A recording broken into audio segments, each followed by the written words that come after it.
In this video segment, we're going to be taking up the issue of what exactly is behind your Bibles, what I like to call the truth behind the Bible. That is, when you pick up your version of the Bible, and here I'm picking up a version of the Catholic Study Bible, and you open up this book, and you see the text on the page. There it is up at the top. What are you looking at? Where did this text come from? What's the truth behind the Bible that you're reading? Now, of course, when scholars do this kind of work, we're actually looking not at an English translation, but at the original languages.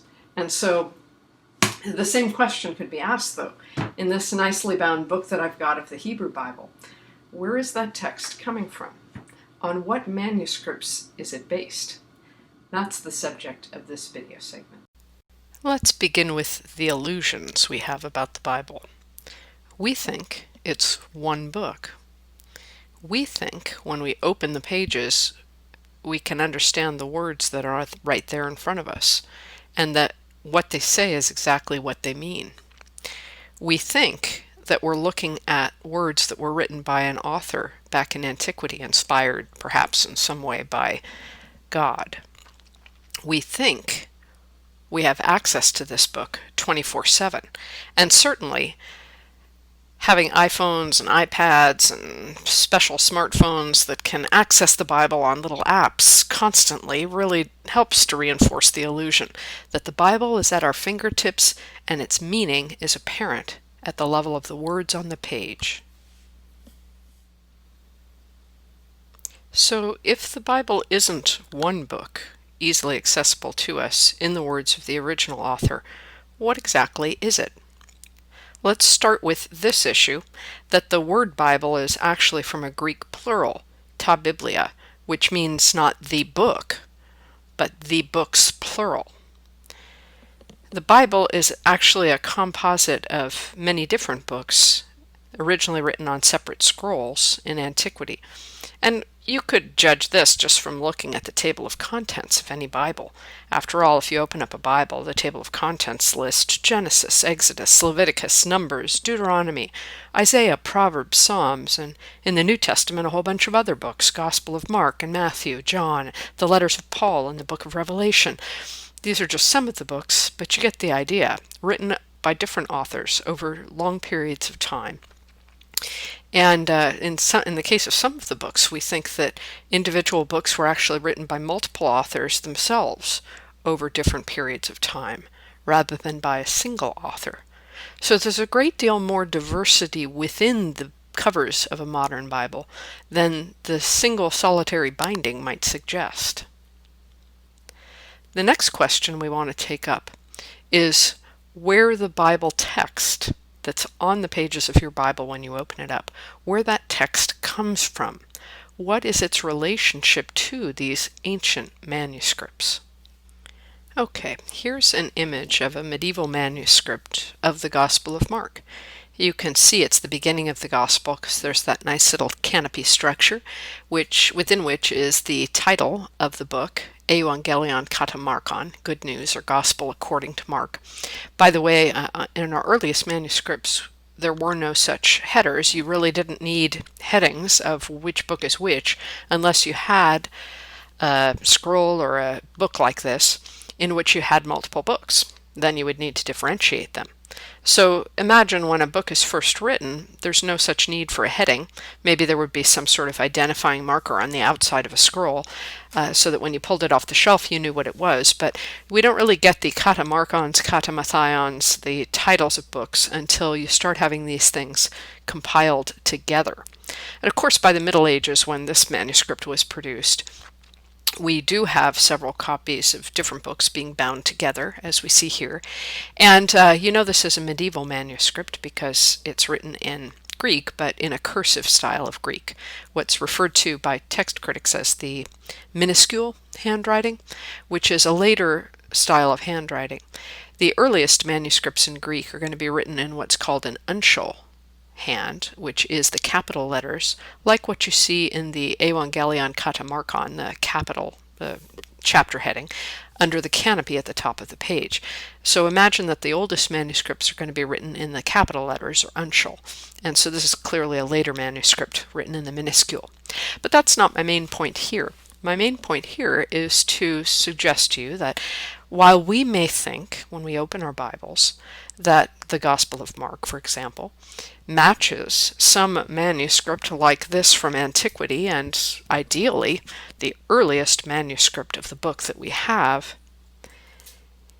in fact, when we open our Bibles, it doesn't match this old manuscript of Mark, or an older manuscript of Mark in the uncial, or any manuscript of Mark. This first page here on the right of the New American Bible is the first chapter of Mark, but that text you see in front of you in English doesn't correspond to any Greek copy, any Greek manuscript of Mark that we have. So obviously what I need to explain to you now is, what does it correspond to? Where does it come from? It comes from many manuscripts. All the available manuscripts for a given book are gathered together and compared against each other. So here you can see an image of that medieval manuscript, but I've also got a picture of one of the great codices, Sinaiticus, upper right. On the left next to it we have a Syriac copy of the Gospel of Mark. And we have other papyri and other books, versions. Scholars have to collect every single manuscript witness that has this first chapter of Mark, and they have to analyze them against each other and decide which one of them has the best form of any given verse. And they have to do this verse by verse through every book that's in the entire Bible. Now you can imagine that's a pretty daunting task, but what it means is that the English you see on your page is a translation from a composite text that scholars have invented based on the manuscripts that are available to us at a given point in time. All right, so scholars have gathered all the relevant manuscripts for the Gospel of Mark. They've compared them verse by verse for these first 4 or 5 verses of the Gospel, and they've made judgments about which versions of the manuscripts have what they think is closest to the original reading. So I wanted to kind of introduce you to this Greek page of the critical edition because it's the basis for any other translation, any modern translation of the Bible. At the top of the page you can see the actual text of Mark with their subtitles and the title katamarkon, according to Mark. And so again, these are the scholars' best guesses from the manuscript witnesses which version of the verse is probably the earliest. But by far and away, the largest portion of the page is dedicated to what's called the apparatus. The apparatus or annotations are notes that help you read the text. Now, any good study Bible in English or any other language is going to have an apparatus. It's going to have notes at the bottom of the page that guide you and teach you things about the text. But in the critical edition, the apparatus has a couple of different parts that are peculiar to its purpose, which is to present to scholars what these editors think is the most original version of the text. So at the very bottom of the page, we have the apparatus that indicates allusions to or quotes of other biblical passages. So verse 2 has allusions to Exodus and a quote actually from Malachi. And in parentheses, we see Matthew and Luke referenced because they have the same allusion to those biblical verses. But there's also an allusion to Isaiah 43, or actually a direct quote of it, a voice crying out in the wilderness. And that is also paralleled in John. And then finally, verse 4, we have an allusion to or a similarity to passages in Acts of the Apostles. So that bottom apparatus will give you the parallels in other parts of the Bible. And your version, if you have a Bible and you have a study Bible, so it has some good notes at the bottom, it should have this sort of apparatus to guide you to all the parallels between biblical books. The next apparatus in this particular edition signals various differences between some of the major modern translations, starting with Luther and the reformers, but also looking at some of the more modern English translations. Okay, but by far and away, the largest part of the apparatus is this part up here. This apparatus tells you verse by verse what the different manuscript witnesses say. And it might be a little hard for you to see, but after each Greek reading of the passage, there's a list of the sigla or abbreviations for the major manuscript witnesses. And so you can see which manuscripts have this reading, and then that'll be followed by the variant readings in different manuscripts with their sigla following. And you can see in this case, for each verse of Mark 1, 2, and 4, we have some different readings in the manuscript witnesses. And so there they all are presented, all the variants. And then up at the top, of course, is the one version that the scholars chose for this. And there's an accompanying handbook that is available to scholars that explains why, in the case of each verse, certain choices were made. But before we move off this page, which I know it's all Greek to you, right? I want to point out one thing that I think you can see even in the Greek. And again, I hope it's not too blurry as it's being shown on the screen. Will you look at that first verse of the first chapter? The Greek isn't too hard. It's arche tu evangeliu Jesu Christu huiou thou. All right, so arche, the beginning, tu evangeliu, of the good news, the good message of Jesu Christu, Jesus Christ, and then huiou thou in brackets. Huiou thou in Greek is Son of God. Why is it in brackets? It's in brackets because some of the manuscripts don't have it. Don't have Son of God there. Now they may well suggest that Jesus is Son of God elsewhere in the text, but not here, not at the capital or the chapter heading. Remember, in our earliest manuscripts, they would not have had something like katamarkon, the title of the book, at the top of the page, because you didn't really need that when the scroll was just circulating with the Gospel of Mark in it. It's only when you start putting these things together that you need to differentiate. And so, more likely than not, the earliest manuscripts of Mark actually started with Arche tu Evangelio Jesu Christu, and some of them didn't say Son of God. I thought you might find that kind of interesting. All right, so I'd like to summarize where we've been so far in this video segment as we near the end of it. How scholars build the Bible. First, as you know, they gather all the available manuscript evidence. In the case of the New Testament, as I mentioned, this can be some 5,000 manuscripts, some of them only one small fragment. But in most cases, for any given biblical book, it's more like a couple hundred. And they compare every overlapping verse for differences between them. Now, while I said there were thousands of manuscripts for the New Testament, that's partly because Christianity sort of won in Western and Eastern Europe, and we have a lot of manuscript evidence available from the groups that won. When it comes to the Hebrew Bible, of course, we had the Greek translation that the Christians were using, several copies of that. But what about the Hebrew copies? Something more like the Hebrew originals? Well, in the case of the Hebrew Bible, until we found the Dead Sea Scrolls, our oldest copies of the Hebrew Bible were 2 medieval manuscripts. That means that they post-date the composition of the biblical books by some 1,500 years. We didn't have anything really that was earlier than that in Hebrew. This is why the Dead Sea Scrolls are going to be so important for the reconstruction of the Hebrew text.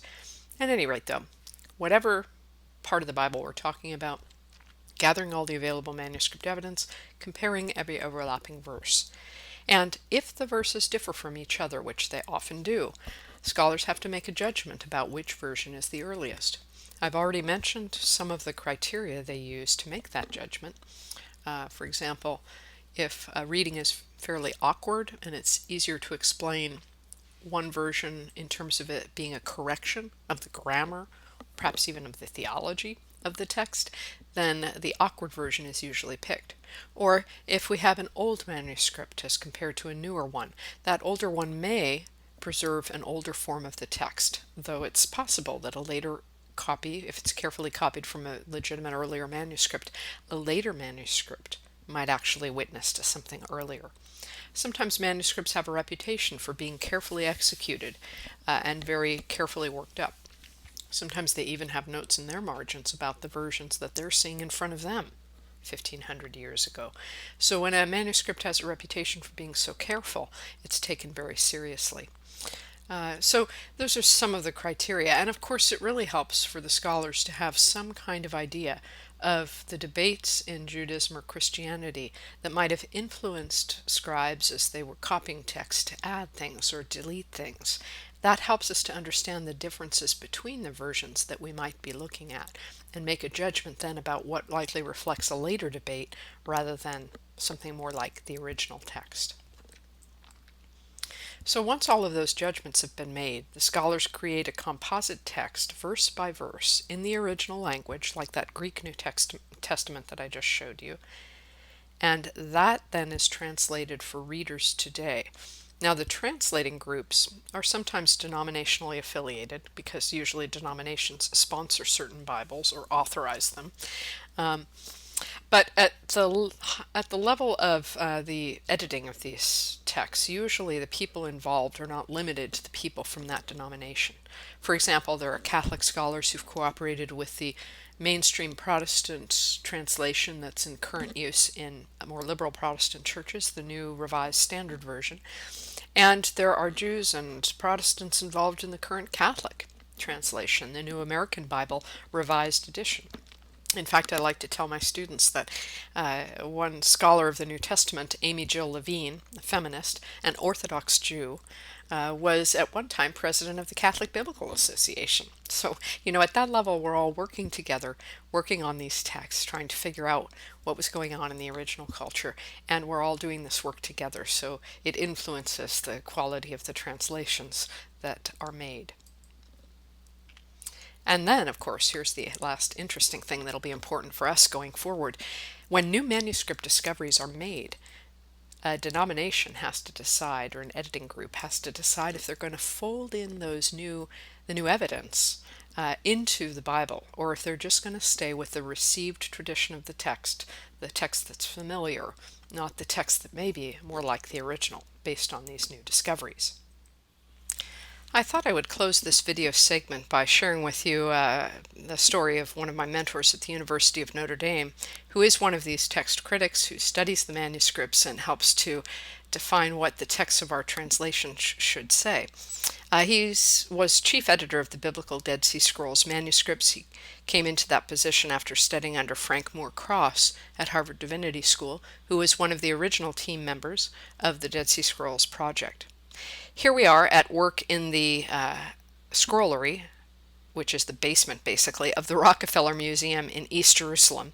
This was October of 1995. East Jerusalem, of course, is part of the occupied part of Jerusalem, and so it was a difficult place for the Israel Antiquities Authority to operate since they took over that museum in the '67 war.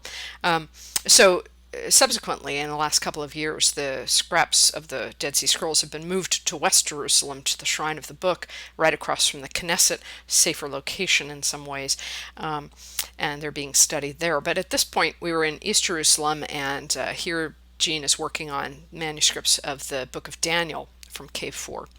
But earlier in his career, he had studied under Frank Moore Cross and had been looking at this manuscript, 4Q Samuel A.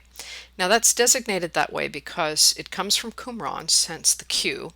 It comes from Cave 4 out of the 11 caves at Qumran, so 4Q. Samuel, of course, is the name of the biblical book, and the A siglum designates that this is one of, I think, 2 manuscripts of the book of Samuel that we found in Cave 4. So this is column 10, and the material above the red box is from the end of chapter 10 of 1 Samuel. The material below the red box is from the beginning of chapter 11, and the material in the red box wasn't in our Bibles at all. But remember, our oldest Bibles before this were from the Middle Ages. This is 1,000 years earlier. Now this fragment was known when the New American Bible was translated in 1970, but the fragment hadn't been published yet. Case hadn't been made for it as part of the Bible. So all that these editors decided to do was to put a little note in the margin, and then at the bottom of the page they explain there's ancient evidence for a longer introduction to this campaign. That we're at the point in the book of Samuel where the Israelites don't have a king yet. and they're being besieged by Nahash, king of the Ammonites, who's going to come and lay siege to Jabesh Gilead, one of their cities, and gouge out the eyes of the men inside who are refugees. So that's the point in the story that we're at. Now, again, the editors knew there was this ancient evidence, but they just reference it. 8 years later, Jean Ulrich, working under Frank Moore Cross, writes a dissertation on Josephus, the Jewish historian from a few decades after Jesus. Josephus had written a paraphrase of Jewish history, a paraphrase of the Bible, and when he gets to this passage in Samuel, he reports that missing paragraph. It's not missing for him. His version of the Bible that he's looking at has that material in it. And now we also had a Dead Sea Scroll that did too.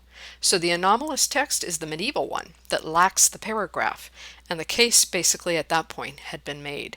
So in 1991, about 13 years later, when the New Revised Standard Version comes out, the editors of that translation of the Bible decide to include a translation of the missing paragraph. They are convinced it's part of the original manuscript, and so they include it without verse numbers so that they don't mess up the chapter and verse count that we've all come to know since the Middle Ages in the Bible, but they include the paragraph and a note about where it comes from. Now, it's nothing earth-shattering. We just find out why Nahash, king of the Ammonites, comes to the city of Jabesh Gilead to besiege it.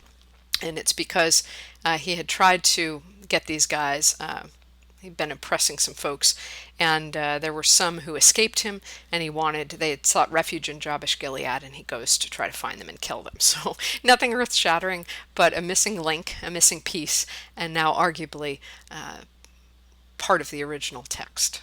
So I hope you've enjoyed this little segment in which we've looked at how the manuscripts are used to build the Bible, and give you a sense that the truth behind the Bible is that the words that you see on the page are, if I can put it kind of bluntly, a modern invention based on the best ancient evidence.